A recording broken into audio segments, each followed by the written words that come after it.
Hey, good morning, Shlog fans. Thank you so much for joining me for another episode of the Daily Shlog. Just got done shooting the live show on YouTube, so I hope you guys are enjoying that. If you haven't joined us live, you really should. It's a ton of fun. Lots of comments, lots of craziness. It's just a super good time. I definitely interact with all of you and answer all your questions if I can. So anyway, it's awesome. Just got done with that. Got to get my butt to work. Lots to do today. Probably going to start working on the Husky TE300 after I take apart a YZ450F and see what's wrong with the top end. So it should be a very interesting day at the shop. Yeah, guys, thanks for joining me. Let's get on with the Daily Shlog.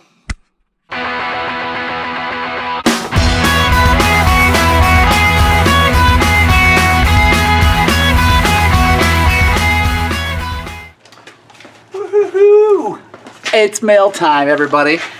This one is from, there we go, Mr. Aoki Gara from Bennett, Colorado. I know what it is, and I'm so excited. So kind of him to help us out. We got some SKF fork seals for the kids' 125 big bike build.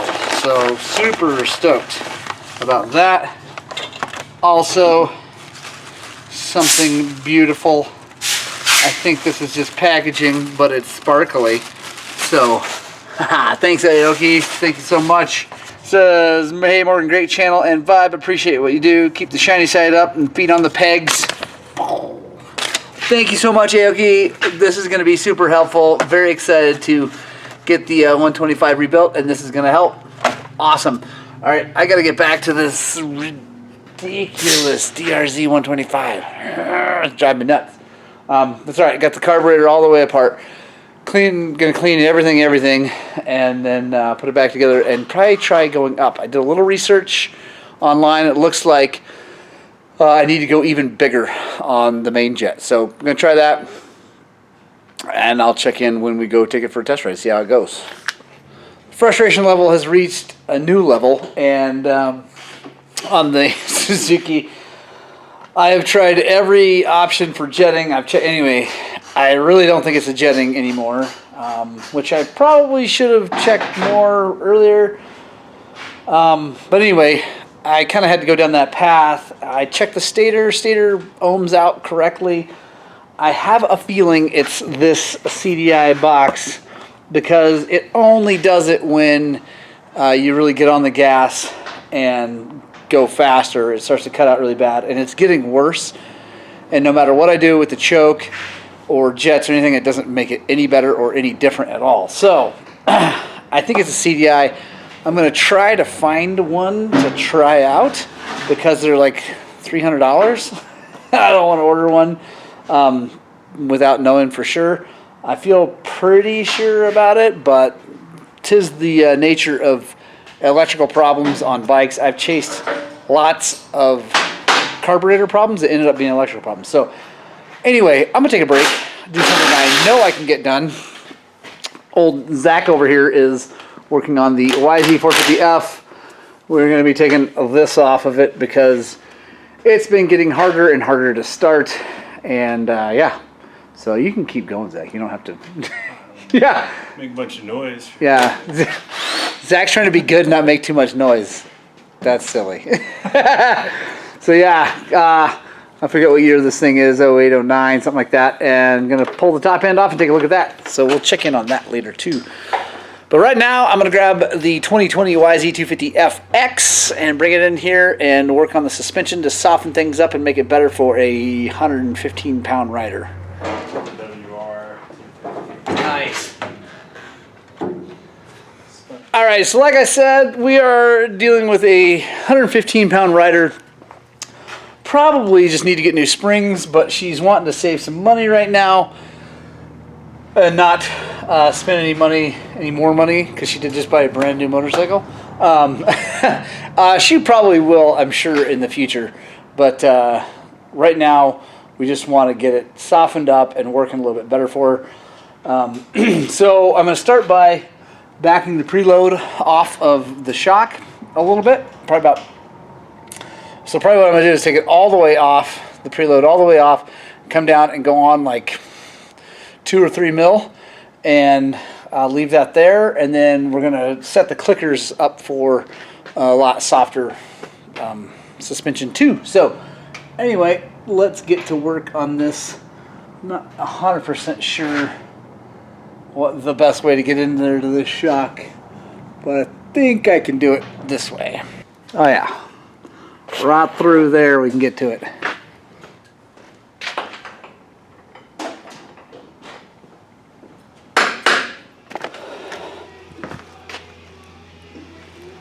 All right, so we got the spring back off to where I like it.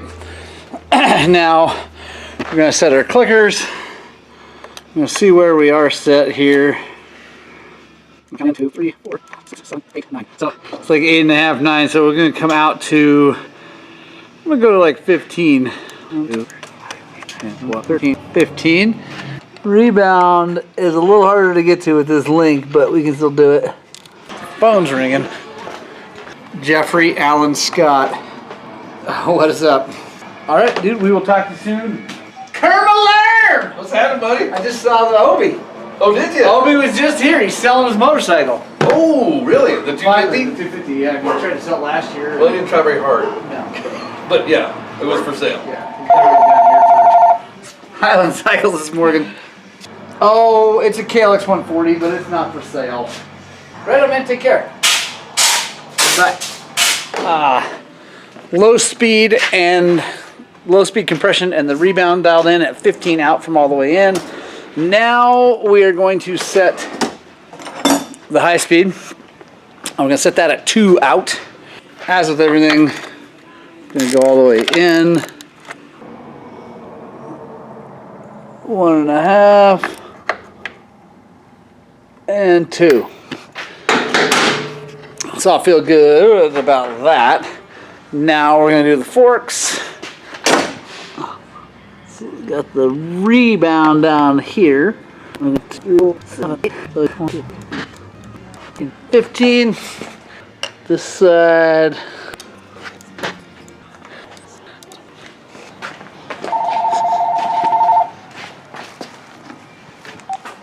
Highland Cycles is Morgan. The number of automated sales calls I get is obscene.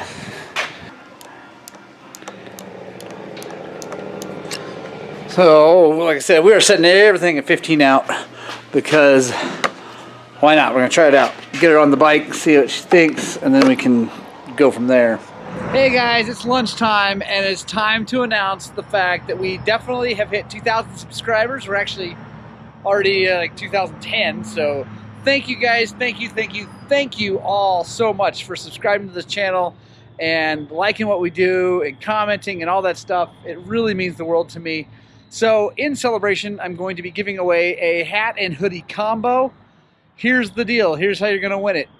I just posted on Facebook a picture of me standing right out here with these two motorcycles, arms up, says 2,000 subscribers. Go to that picture, find it. It's facebook.com/Highland Cycles. If you haven't already liked the page, go ahead and do that. Then comment below that picture your favorite picture of you and your dirt bike or your dirt bike friends or your bike or whatever, any kind of thing that you think other people will like, and post that down below in the comment section. When you do, tell your friends, find that post on Facebook, go to your picture and like it. The picture with the most likes on Saturday morning will win the hat and hoodie combo. So get your friends out there liking stuff. Obviously cross promotion here, guys, trying to get the Facebook page up just as well as the YouTube channel. So make sure you do that. Go check it out. I'm gonna eat some lunch and get back to work. All right, Zach has got this off. Got the cam valve cover off. And we're checking things out, kind of slowly but surely going through this. Zach is actually learning how to work on 4-strokes. He's never done this kind of work before. Have you? Not on the Yamaha yet. Nah, there we go. So his own bike is a 2-stroke because he's a smart individual. And this actually looks good. I was concerned that we'd have some scoring on these journals, but they look good. So next. Now we're going to take the head off. Cam's out, hat off, and take a look at the valves and see kind of how they look. I'm I think he is about out of adjustment on his valves, and that's probably why it's not starting on this bike. So, yeah, we're going to get to that. Oh, here, quick tech tip. See this thing right here? Be really careful because they like to fall down in the bottom end of things. So you want to like... Actually, Zach got lucky that these didn't fall out when he was taking the caps off because they like to do that. Since we're working on the motor, it's not a big deal anyway. But also, quick little thing here. This is the hydraulic clutch situation for a Yamaha. It's by Magura. There's the master cylinder comes down. It's interesting because it's actually a pull cylinder. So when you squeeze the lever here, it provides a pressure here at this banjo bolt, and it actually pushes the piston backwards, operating the clutch. They work okay, but not that great. I don't love them. I'd just keep a cable on it if it were mine. So it's coffee time, and then it's wash bikes time because, well, I'll show you here in just a second. This water's about to boil. But if you want to stay on the good side of the motorcycle shop that you go to, you really should keep your motorcycle really clean when you bring it in. Now, I'm happy to wash your bike, but I'm going to charge you. We charge 90 bucks an hour, so if it takes me 20 minutes, it gets expensive pretty fast. Now, this one is a special one because he's a friend of mine, and so I'm going to call him out on the internet big time and give him a really, really hard time about bringing me a super dirty bike. And because, yeah, that's what you do with friends, is you call them out on their crap. And so, Steve Hauk, if you're watching this, clean your motorcycle. I know you'll be watching Facebook and Instagram, so yeah, we'll get you there. Guys, if you haven't followed us on the Facebooks or the Instagrams, you should, because we do lots of fun things over there, like give our friends hard times. And lots of cool pictures, actually, of like broken stuff and interesting weird problems and things like that that may or may not make it onto the Shlog. So definitely check that out. All right, I'm gonna finish this, making this coffee, and then I'm gonna show you the dirtiness that was brought in. Dude, look at this. Look what Zach has that I don't have. This thing is cool, and I'm sad that I don't have it. Like, lovely title, the tight reach. Put it in there, and then you turn back here, and it turns that. The simple things. I'm mad at Zach now. I'm angry with Zach for having tools that I don't have. Look at him, he's happy about it too. There's a smile on his face. All right, let's go look at this dirty bike. That'll actually make me feel better. So, Mr. Hauk brought me this.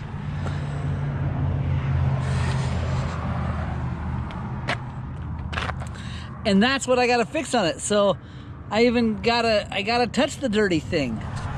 Come on, dude. Come on. Like, really? And it's on the back of his van. He doesn't really have a home right now. He lives in a van, which is awesome because it's a real nice Sprinter van. But it lives on a trailer hitch, like a hitch hauler on the back. He could have stopped by the car wash real fast, at least blown it off.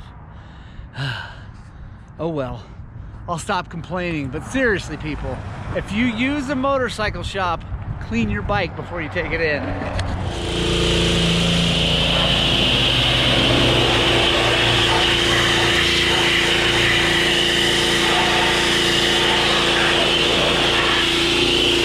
So now, Mr. Tight Reach,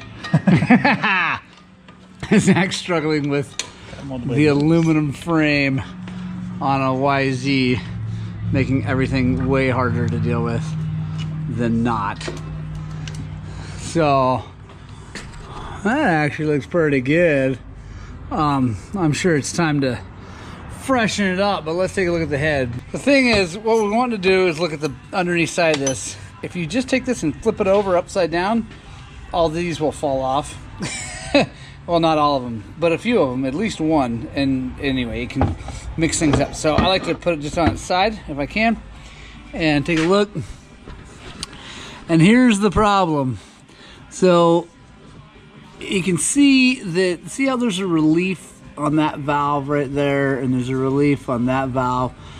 There's even one right there and right there, but not so much right there. It's because that one is sucking up into the head, and it happens. That's just life on an older 4-stroke. You have a magnet? Ooh, look at that. It's in his pocket. Dude, this guy. He stores magnets in his pockets. Killing me. Yeah. I know. It's awesome. So, he's got this. It's a hot cam shim, so it's definitely been done. It looks like it's a 1.45 or 145 in the hot cam. So, there is actually a little more... you could probably go another shim size down, but at this point you got to take it apart anyway. You might as well just do it and do it right. They're all pretty thin, so what we're gonna do is we're gonna make a list of parts that he needs to get to replace, and we're gonna go from there. He's already given us a deposit for a lot of it, so we should be good to get all the parts coming that he needs, but he's gonna be he's gonna need to save up some more money because it's just got a little more expensive than the top end. So we'll go and take the cylinder off, get everything all cleaned up, ready to go, and then we'll get some parts coming for this thing. All right, so over here on Mr. Houck's bike, the Dirty Bike. So if you see Stephen Houck anywhere ever, remind him that he needs to clean his motorcycle. But let's see. Oh, life-giving fluid.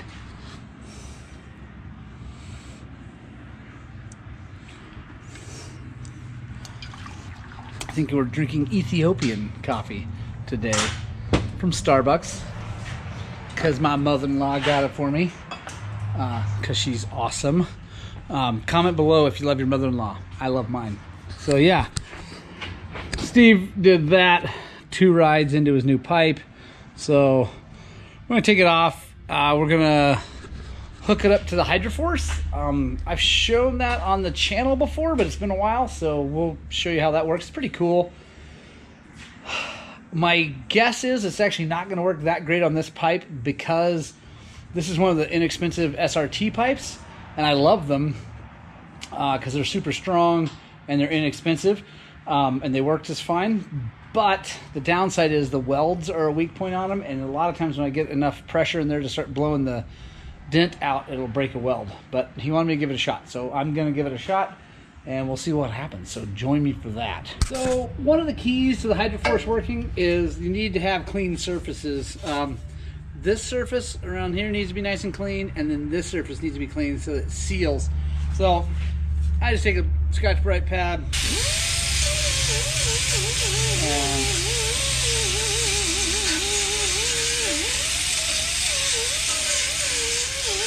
do that. Hopefully that's flat enough. The last one I did, this wasn't flat enough for it to even work. So, all right, let's take it over and see. Sweet. So we got the Hydroforce. The way it works is this piece goes on there, and it needs to seal. There's an O-ring here. The last SRT pipe that I tried is actually mine. This plane wasn't flat enough, and so it kept blowing the O-ring out. This one, it looks flat, so we'll see. And then you put this collet on here that seals up the top, and yeah, you go for it. So I'm gonna get this all set up. Here's the pump set of it, inside of it. You pump it that way. Works good. So I have really good luck with like FMF or stock or pro circuit pipes. These inexpensive pipes, not so much, but that's kind of the thing. They're inexpensive, so it's less of a deal to replace them. So, all right, we'll get it set up.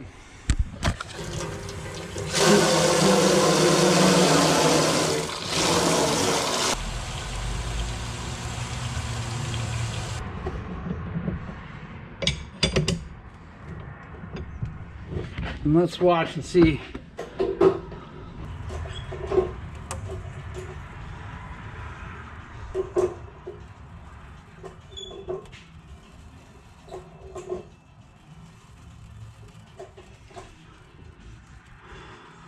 moving a little bit.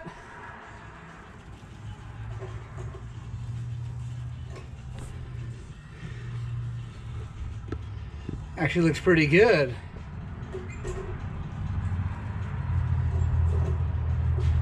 We're at 300 PSI right now. I'll try to get to 4. I think if we can, we'll stop there, but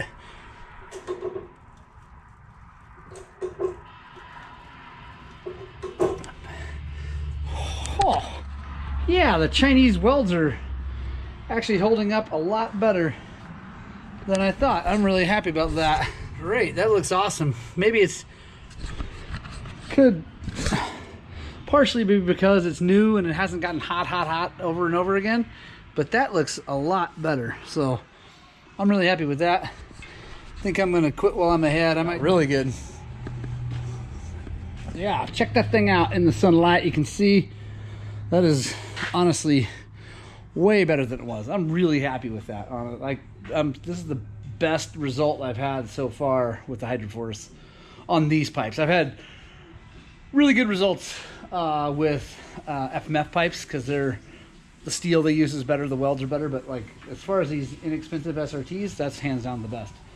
Sweet, I'm gonna put this thing back on, give Steven a call, give him a hard time about it being dirty, and let him know that his bike is ready to go. All right, pipes on. That looks a lot better. I'll put a little, here, I'll put a picture right here of what it looked like before so you can see what a difference that is. It's obviously still bent and still can tell, but it is way more better than it was. He's gonna be stoked. Like I said, if you see Stephen Hauk, shame him about the dirtiness of his motorcycle. All right, next project. All right, next on the lift is the venerable XR400R. Honestly, one of my favorite bikes. I love these things. I still wish Honda or someone would make something like it because it's inexpensive, it's air cooled, and it works just fine. Great dual sport bike, or what some of my friends like to call a dirty dual sport bike, meaning definitely more towards the dirt world than street, but definitely fully capable of going down the road. I actually pre-ran my first Baja 1000 on one of these with mountain gearing on it. I rode the thing 1,000 miles all the way down the peninsula to get ready to solo the race, and I did great. So customer complaint is that it lost spark. He just put a whole bunch of new stuff on it. Put bars and guards and pegs and anyway, a whole bunch of new stuff. Was riding it and it quit, and then it would start and go and then quit, and he said it made it back, but then now it won't start. He brought the bike out here. We actually have an XR400 here that is running and works fine. We traded CDIs just to see because that was kind of his guess. That didn't fix it, but I don't know. Comment below what you think the problem is on this one. I have a feeling that I may know. At least we're gonna hope for him. So because we may get lucky, but we're gonna start by taking the seat and tank off, get everything out of the way so we can kind of look at all the electrical connections and start with the easy stuff first. So we got everything off. I tried by just unplugging the kill switch. I was kind of hoping because he put new bars on, maybe he messed something up there. That didn't fix it, but I'm seeing things that make me sad for this motorcycle. So let's show you. Hopefully though it means it's relatively easy to fix. So he tied something into the ignition coil. Not sure what that is. So we're gonna get rid of that because it's grounded and I don't know, like, anyway, we'll figure that out. Then there's some tape around the spark plug wire. That's probably okay because it's probably just to tape that little cover on. So that one's probably fine. But I'm gonna take that off and that off and see what happens because, yeah, I don't think that's good. All right, so checking this stator on this XR400, excuse me, and I believe this is the pulsar coil setup. So I checked those. The resistance on that is about 250 ohms, which is about right in line with most of those things. I believe this is part of the exciter coil, this and then to ground, and I checked that to ground and it was way higher than the spec I found. So I believe we got a smoke stator. So what I'm going to do is drain the oil out of the bike, take this cover off, and then take just a good look right at it with my eyes and see. My guess is we're going to find that it is also a junk. So I'm going to do that. I'm not going to film me taking it all apart, but I'll check back in when I get that cover off and show you what I find. I have to show you guys something. Look at that oil coming out of there.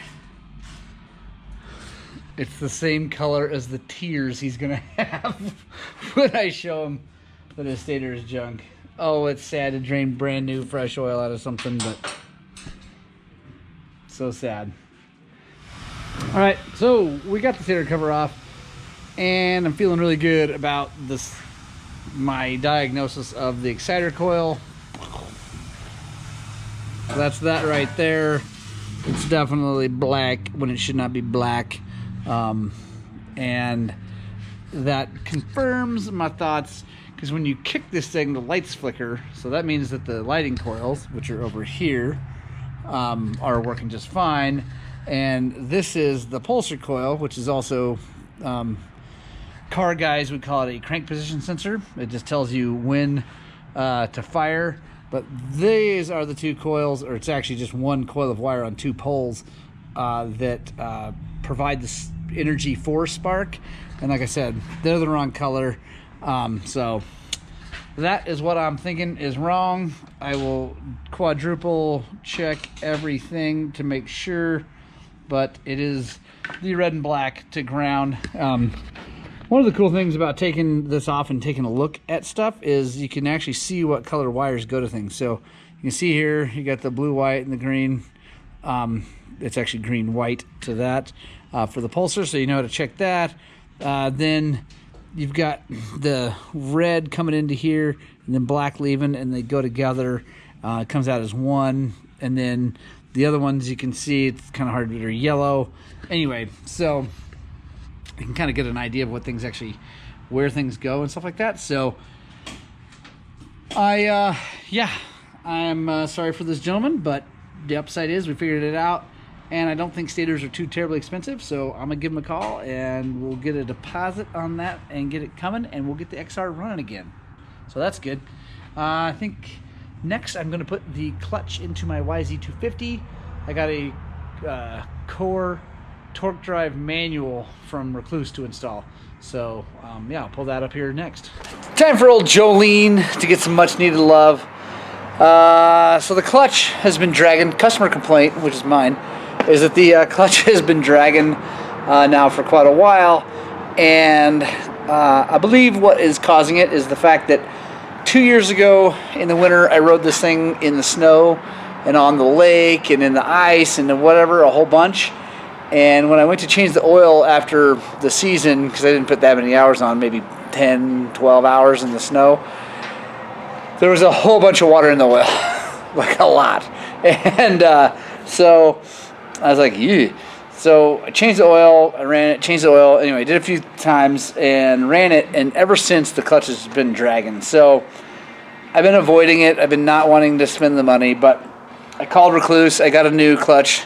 So this has a Torq drive manual in it. So it's not an auto clutch. I'll show you what that looks like here in just a second.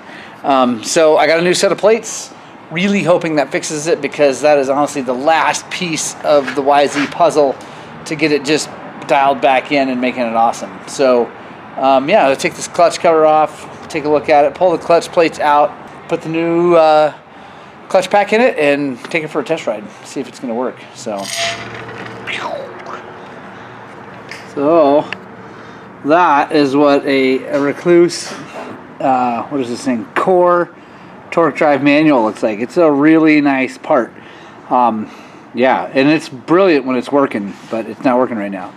All right, we got the clutch out, and I'm seeing some things, which is good, that don't look right. So that's a good thing. So hopefully that means that when I put this new one in, it'll be good.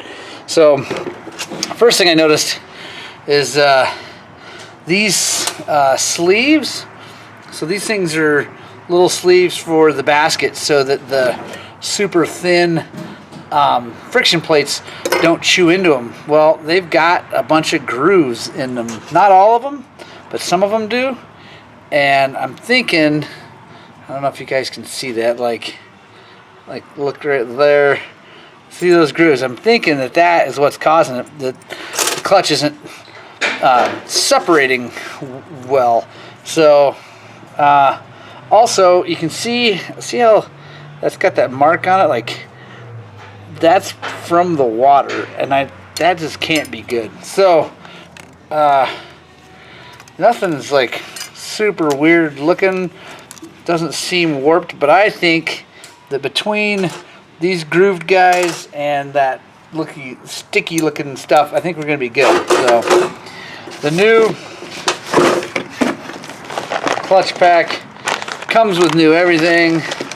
So sweet, I'm gonna install this thing, we'll be good to go.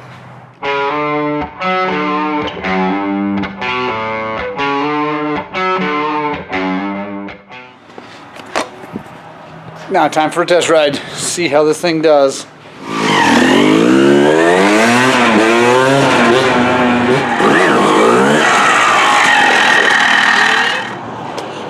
Yes! Oh, the YZ is fixed. I'm so stoked. So stoked, so stoked. I have been riding that thing with the clutch feeling like poo for a while, and my hip didn't want me to kick it. I'm so stoked. Oh, I love that motorcycle, and it is working real good now. Also, update on the carburetor. I leaned it a half a turn, and honestly, it is running way better. So, yeah, things are looking up for the YZ. I am, yes, old Jolene is ready to rock and roll. Ah, that is a great feeling. That is a great feeling. Oh, man. Yeah, I don't even know what to say. I'm so excited because that bike is running so good and working just right. So that's awesome. It's the end of the day, guys. We're going to pack up. I'm going to go home. My son actually has a band concert tonight, so I'm excited to go support him on that. He plays the clarinet, if anybody cares. And yeah, it's an awesome day. It's beautiful. It's almost 60 today. It's going to be almost 60 or above 60 the rest of this weekend into the weekend. So you know what I'm going to say, guys. Get out, spread the gospel of two wheels, and I don't even care. You got no excuses now. You got to find some time to ride your dirt bikes!